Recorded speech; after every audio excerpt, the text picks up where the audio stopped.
সালেহা, আজ গণিত ক্লাসে ইমামউদ্দিন স্যার যেভাবে যোগ বিয়োগ শেখালেন, বুঝেছ? মারিয়াম: হ্যাঁ, আজ তো ইমামউদ্দিন স্যারে 3 অঙ্কের সংখ্যা যোগ করতে শেখালেন। বলো তো 125 যোগ 347 কত হয়? সালেহা: এটা তো সহজেই ইমামউদ্দিন স্যারে বুঝিয়ে দিয়েছে, 472 হয়। আমি ঠিক করলাম কি না বলো? মারিয়াম: একদম ঠিক, তুমি তো খুব ভালো করেছো।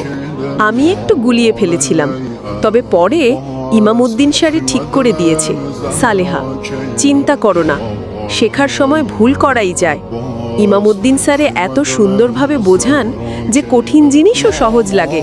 মারিয়াম: ঠিক বলেছ। আজ আরবি ক্লাসটাও দারুণ মজার ছিল, তাই না? সালেহা: হ্যাঁ, আমরা শিখেছি আল দামাইর মানে সর্বনাম, যেমন আনা মানে আমি, আন্তি মানে তুমি, মেয়ে। মারিয়াম: আর দিন ইসলাম হুজুর তো গানের মতো করে শোনালেন, আনা নাহনু আন্তা আন্তুম। কত মজা! সালেহা: আমি বাসায় গিয়ে আম্মু আর ছোট ভাইকে শেখালাম, ওরাও মজা পেল।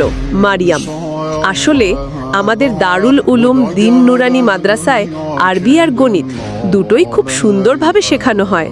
সালেহা: একদম ঠিক, এখানে পড়া মানে শেখা আর আনন্দ, দুটোই একসাথে।